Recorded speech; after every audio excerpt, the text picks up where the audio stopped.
Hello, my name's Helena. I'm going to talk to you today about bringing a repurposed drug from bench to bedside. I'm a postdoctoral researcher in the Gillingwater lab at the University of Edinburgh, and I've been working in MND research for over 10 years now. So this is me in the lab trying to pretend that I don't know I'm being photographed. And this is my job. My job is developing new therapies for MND. And in my job, I have several challenges. How do I model MND in the lab? If I'm developing a new therapy for MND, I can't go straight into MND patients. I have to test that it's safe and that it has a chance of working before we move into patients. So how do I model MND if I can't work with MND patients? How do I know the new drug will work? What am I looking for in those MND models that will tell me whether it'll have any impact in MND patients in real life? And then ultimately, how can I get the drug into patients quicker? This is a really key question that I think everyone in the MND community can appreciate. And actually, I'm going to start with this last question. So the pathway to getting new drugs into patients available on the NHS is long and slow. And this is an amazing infographic that was put out by the UK-based MND charities. And it tells you the path, all the different stages on this pathway. And there's a lot of information here, so we'll go through it step by step. So the pathway starts with drug discovery and preclinical research. And this is where I am. So I am in the lab doing experiments, trying to identify new potential drugs, and then testing these promising drugs on preclinical models before we go to clinical trials.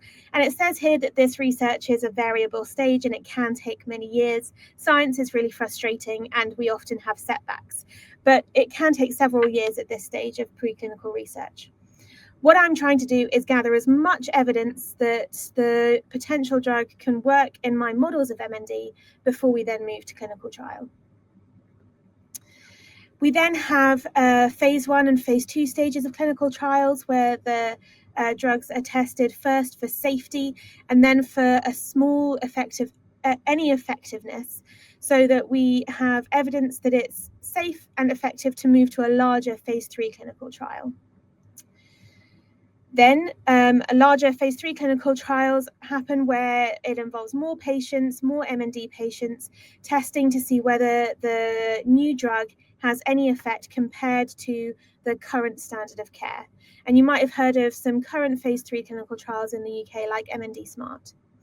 Then if the phase 3 clinical trial shows encouraging results, it will go to marketing authorization.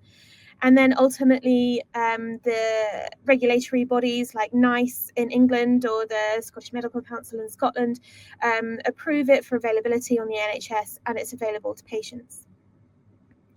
So the main points of this pathway are that the new drugs must be proven safe, they must be shown to improve patient outcomes over current treatment, and they must be cost effective. And best case scenario for a new drug and this to go through this whole pathway is between 10 and 15 years of development, which is a really long time. So how can I make this quicker? Well, I work a lot with the idea of repurposed drugs. So what is drug repurposing and why should we do it? Drug repurposing is taking an existing drug, so a drug that's already being prescribed to patients for other diseases, and finding a new use for it, realizing that these drugs have other effects in cells in the body, and those effects might be beneficial to different patient groups. So we're repurposing the drug into a new disease. This has a huge advantage where we already know how safe the drug is. Because we already know the safe and tolerable dose range from the other disease, we know any important side effects, so we know how safe the drug will be for MND patients. A slightly boring point, but in practicality, the manufacturing production of the drug is already available, so the drug will be available for clinical trial when we get there. And these drugs are also often off license, so that means that the patent is no longer applicable and they're much cheaper. So then when we look at the 3 points of the drug development pathway, we no longer need to prove that these new drugs are safe because they've already been given to patients for other diseases. And it reduces the cost effectiveness question because the manufacturing and production are already available and because they're off license, so they tend to be much cheaper. So all I need to do with a repurposed drug is show that this new drug is effective in improving patient outcomes over current treatment. So how do I do that? Back to my first question, how do I model MND in the lab? Now, as you probably are aware if you're watching this video, MND is incredibly complicated and it presents in a lot of different ways with different people. So MND patients might have a family history of the disease, and in that small 10% of patients that have a familial history of the disease, only around 2/3 of those patients have a known genetic mutation. Most MND patients are what we call sporadic ALS patients or MND patients, where there's no family history and we also don't know a genetic cause of their disease. There might be varying biological responses. So you might have heard of the protein TDP43. This is a protein that forms clumps in motor neurons, possibly causing the dysfunction and cell death that we see. But it might not be TDP43. It might be other proteins like FUS or SOD1. You might also have differing biological responses, like a different immune response or changes in energy metabolism. Then the way that the disease actually starts in MND patients might be different. So, for example, it might have a really early onset where people are diagnosed in their 20s or 30s, or more commonly, there's a later onset where people are diagnosed in their 60s or 70s. There might be a different speed of progression where you can have slow progressors who live for many years post-diagnosis, or very fast progressors who only live for a few months. There might be different regions of motor symptom onset where it might you might have muscle weakness first in one of your limbs, in your legs or in your arms, or it might start in your throat in the bulbar region. And then ultimately, we do know that MND is on a spectrum with frontotemporal dementia. So there might be the presence of cognitive symptoms as well. So my job is to try and model this incredibly complicated, diverse disease and find one model where I can use it to develop my new therapies. We have a few options for modeling MND in the lab. So we can start simple and grow some cells in a dish. This is called cell culture. We might make these cells a little bit more complicated and take cells from MND patients, make them forget that they were those skin cells, that skin biopsy, and turn them into motor neurons. Those are called stem cells. We might make them a little more complicated in the dish and add in different kinds of cells, developing them into organoids. But ultimately, all these three options are just cells growing in a dish, so you might want to move into living organism systems. You might start with simple organisms like the fruit fly or zebrafish, and then ultimately we often end up in mammalian model systems to test our new drugs in a brain and a spinal cord that is similar to a human, and so we often use mouse and rat models. Which model you use depends on the lab and often depends on the biological question you're trying to answer. But then how do we induce MND in these models? So none of these models are going to spontaneously develop motor neuron disease. So you have to introduce genetic mutation to force the pathology onto it. And as we just talked about, the genetics of MND is really complicated. So you might have heard of SOD1. SOD1 was the first gene where a mutation was linked to MND, and it's the gene where the new licensed drug tofersen targets. It's the most established genetic model, but ultimately it's a very rare mutation, and only less than 2% of MND patients are actually affected by this mutation. So is it relevant to everyone else? C9orf72 is a gene which has the most common mutation in MND patients, but logistically that's quite difficult to model in the lab, and also still most patients do not have a known genetic mutation. So how relevant is the C9orf72 mutation to everyone else? TDP43 and FUS are these two proteins that might form these clumps in the motor neurons, but mutations in these genes are very rare, even rarer than SOD1. So are they relevant to the majority of MND patients? Ultimately, we want to model sporadic MND in the lab, but it's impossible to create an animal model with a sporadic MND case because MND doesn't occur in these animals. So unfortunately, there is no perfect MND model in the lab, and we have to use a variety of these different MND models to get a picture of how a drug might act in MND patients. So considering that unfortunate fact that there's no perfect MND model, I've developed a preclinical pipeline of MND models that I use to progress drugs through. So I start simple. I start with growing cells in a dish, and I use these cells in a dish to test whether the drug that I'm working with actually targets the protein that I'm interested in. I then move on to a simple organism, and in my case, I use zebrafish. I can induce lots of different genetic mutations in my zebrafish, and then I can look at how their motor neurons grow, and this can be an important measurement of neuronal health. I can then do some simple motor behavior tests with these fish, where I can measure how far the zebrafish swims.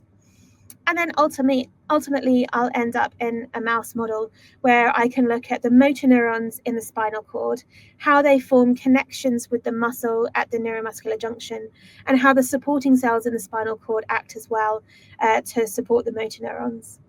So using this pipeline of MND models, I hope to gather enough evidence that a new drug is effective. So how do I choose where we should target our drug to?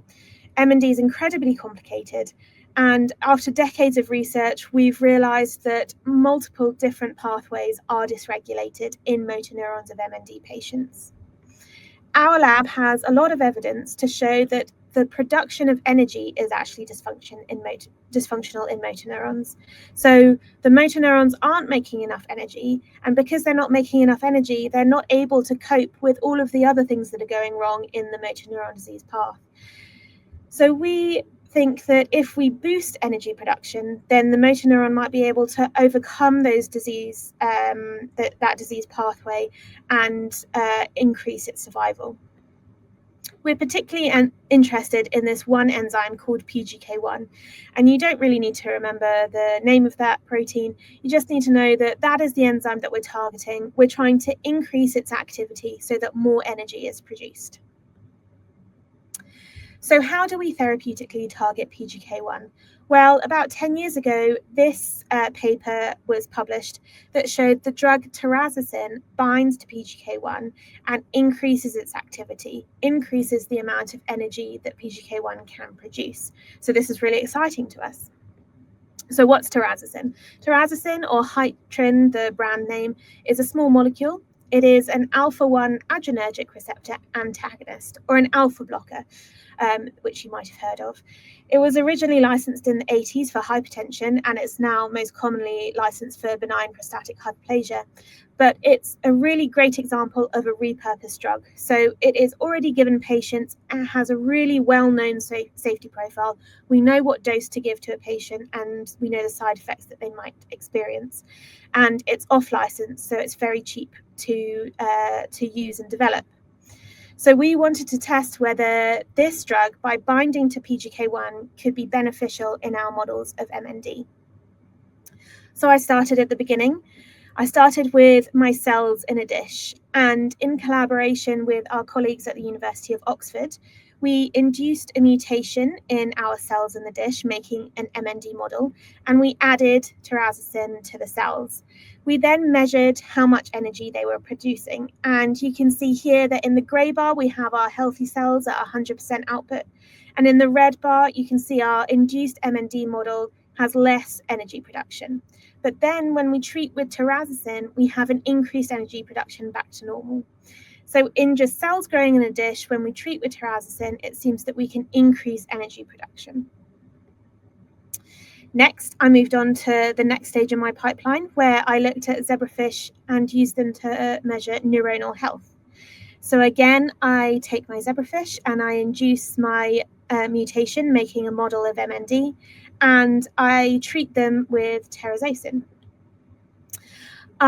These are some pictures of the motor neurons of my zebrafish, and you can see here the the cell bodies of the motor neurons in the spinal cord along the top of each picture.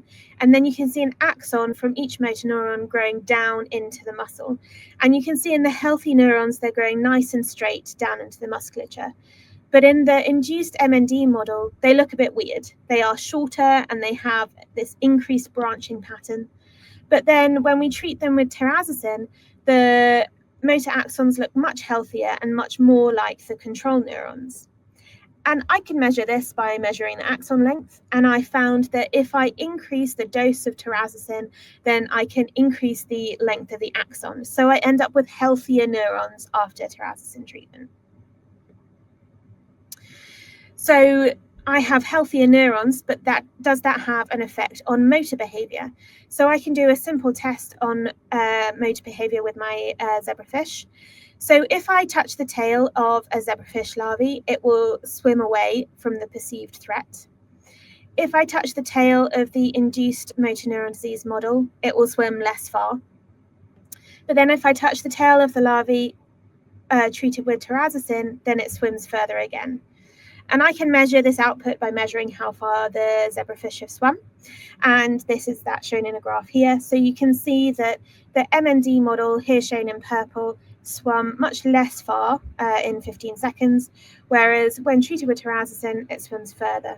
So terazosin treatment seems to improve the movement in my zebrafish model. So I've shown cells in a dish and I've shown zebrafish. So what about our mammalian model? What about our mice? And here we treated our mice with terazosin and we measured the number of motor neurons in their spinal cord. And we found that terazosin treatment increased the number of motor neurons in the spinal cord compared to the model by itself. So the drug treatment seemed to be protecting the neurons from cell death in this mouse model. So I've shown that terazosin treatment can increase energy production, lead to healthier neurons and better movement in my zebrafish model, and protecting neurons from cell death in my mouse model. So this was all of the preclinical evidence that I gathered for this repurposed drug to move on to clinical trial. So I then took all this evidence and presented it to our clinical colleagues at the University of Oxford. And we developed this small experimental clinical trial where we have treated 50 patients with terazosin and for 6 months, collecting CSF and serum. And we are tracking disease progression using biomarkers, so proteins in the CSF and serum, to see whether terazosin has any effect on disease progression. This trial has finished recruitment and we're in the analysis stage, and we're hoping that the results will be released in a few months' time. In the meantime, I go back to the lab. So I start again, essentially. I'm looking for other PGK1 targeting compounds. I also have projects looking at other disease mechanisms, hoping to gather the same amount of evidence of in the preclinical models. And ultimately, I want to move more therapies through to the clinic. This work could not have been done without everyone else who worked on the project. Special thanks to all of the patients who enrolled in the TRUST trial and the Talbot Lab and everyone at Oxford for collaborating with this project. Thank you to the Beckers for their zebrafish knowledge. Thank you to Tom Gillingwater for his supervision and mentorship. Thank you to the funders of this project, and thank you very much for listening to this video.